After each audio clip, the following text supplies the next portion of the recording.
ఈ మహిమ కలుగునుగాక. యేసయ్య పరిశుద్ధుడు, పరిశుద్ధుడు, పరిశుద్ధుడు. మనల్ని కూడా పరిశుద్ధులుగా ఉండమంటున్నాడు.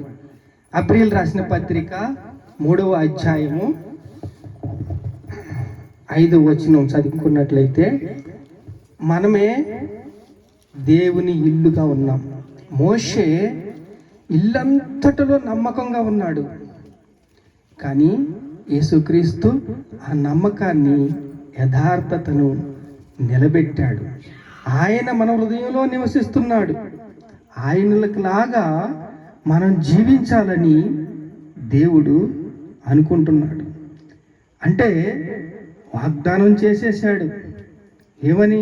శత్రువు నా పాదాల కిందకే వస్తాడని. అలాగా వాగ్దానం చేసి మరి శత్రు పాదాల కిందకి రావాలంటే మీరు ఏం చెయ్యాలి? ఈరోజు ఇక్కడ కూర్చున్న మీరు ఒక్కొక్కరు యేసు క్రీస్తు నామములో పని చెయ్యాలి. పని చేయడానికే కదండి మిమ్మల్ని పెట్టుకున్నది. మీకు బాప్తిస్మ ఇచ్చాడు, నమ్మకంగా పిలిచాడు. ఇల్లంతట్లో మీరు నమ్మకమైన వారు. మీరు నమ్మకమైన వారైనప్పుడు నమ్మకమైన పని చేసేలాగా ఉండాలి. స్తోత్రం పరలోకంకి వెళ్ళిపోవటం కాదు. నాకు కొంచెం కఠినంగా మాట్లాడితే నన్ను క్షమించండి, ఏం కాదు. మనము పని చేయవారిలాగా ఉండాలి. మంచి బల నమ్మకమైన మంచి దాసుడా అని అనిపించుకోవాలి. మన రుమాల్లో కట్టి చెట్టుకిని కప్పెట్టి వారిలాగా ఉండకూడదు.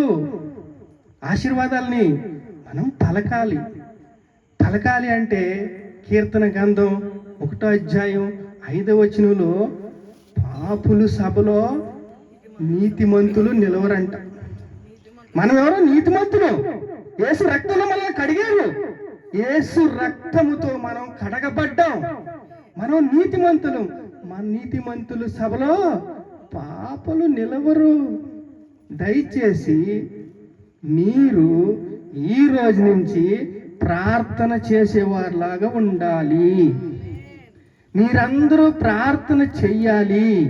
మీరే దేవుని ఇల్లు, పరిశుద్ధాత్మకు ఆలయమై ఉన్నారు అని కొరింథీయులకు రాసిన పత్రిక 3వ అధ్యాయము 16 వచనంలో చెప్తుంది. తర్వాత దేవుడు కొన్ని మర్మాలు అంత్యకాలం కోసం దాచిపెట్టాడు. రోమీయులకు రాసిన పత్రిక 16వ అధ్యాయం 20వ వచనం చదువుకోండి. ఆయన ఏమంటున్నాడంటే, చూడండి అమ్మ ఒకసారి. రోమీయులకు రాసిన పత్రిక 16వ అధ్యాయము, సమస్తమైన అన్య జనులు విశ్వాసమునకు విధేయులగునట్లు అనాది నుండి రహస్యముగా ఉంచబడిన,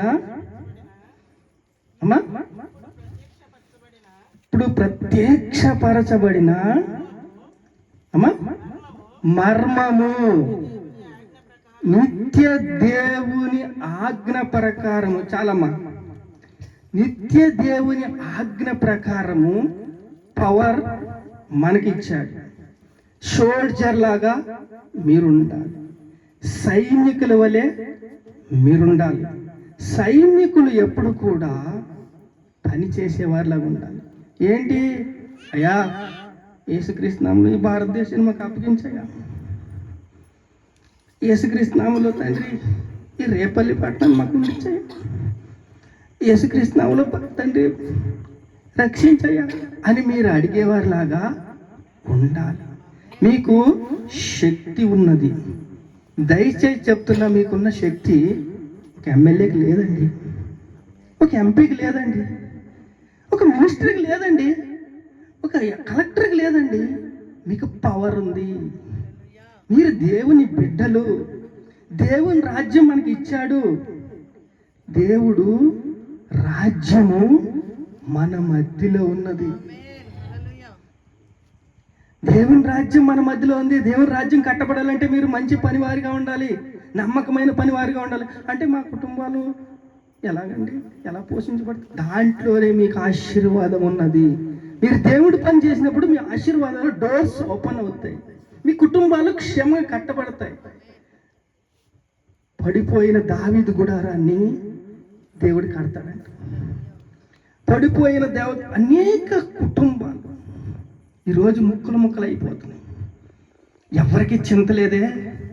అనేక బాధలు, గర్భఫలం లేని వారు ఉన్నారు, అనేక చింతలు, దురాత్మ శక్తులతో పీడింపబడుతున్న వారు ఉన్నారు, అంధకార శక్తులతో పీడింపబడుతున్న వారు ఉన్నారు. మనం పనిచేస్తే వారికి రక్షణ వస్తుంది, మనం పనిచేస్తే వారికి విడుదల వస్తుంది, మనం పనిచేస్తుంటే అక్కడ హీలింగ్స్ జరుగుతాయి. ఎవరో సభల్లో హీలింగ్ చేస్తే కాదండి, ఆ శక్తి మీకు ఉంది. దేవుడు ఆ శక్తి మీకు ఇచ్చాడు. ఆ శక్తి ద్వారా మీరు ప్రార్థన ద్వారా మీరు అనేక సంఖ్యలు విడిపోతాయి. అనేక మంది దేవుని తెలుసుకుంటారు, అనేక మంది రక్షించబడతారు, అనేక మంది విడుదల పొందుకుంటారు, అనేక మంది ఉద్యమము కలుగుతుంది. ఒక్కొక్క రాష్ట్రంలో ఉద్యమం వస్తుంది. భారతదేశము దేవునికి సొంతం అవుతుంది, దేవుని రాజ్యం అవుతుంది. అప్పుడు లా అండ్ ఆర్డర్స్ ఉండవు, ఇంకా ఏది కూడా మనల్ని ముట్టడానికి సరిపోదు. దేవుని రాజ్యము, క్రీస్తు రాజ్యము నమ్మకమైన రాజ్యము. క్రీస్తు వలె రూపాంతరము చెందాలి. ఈ చిన్న మాటలు దేవుడు ఆశీర్వదించి మీ హృదయంలో ఈ విత్తనం విత్తబడును గాక. దేవుడు బహు బలముగా మిమ్మల్ని బలవంతులుగా చెయ్యునుగాక. ఉద్యమం వచ్చునుగాక. దేవుని రాజ్యం కట్టునుగాక. దేవుడు మనల్ని ప్రేమిస్తున్నాడు కాబట్టి ఇదంతా మనం చేస్తున్నాం. ఇది సత్యము, ఇది నిజము. నాకు ఇచ్చిన 10 నిమిషాల్లో ఈ పనిని ముగించాను. మీరు ఇచ్చిన జీవితంలో, మీ జీవితంలో ఈ పని ముగిస్తానంటే, శత్రు పాదాల కిందకి రావాలంటే మీ పని మీరు చేయాలి.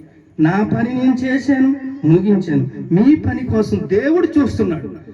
దేవుని అతి పరిశుద్ధ నామానికి మహిమ కలిగేలాగా మనం జీవించాలి. ఎందుకంటే వాక్యం అలాంటిది. వాక్యం ఏం చెప్పాను నేను? అబ్రీల్ రాసిన పత్రిక 1:5 మనమే ఆయన ఇల్లులాగా మనం ఉండాలి. ఈ చిన్న ప్రార్థన దేవుడు దీవించును గాక. ఆమేన్. మంచిదండి. ప్రియమైన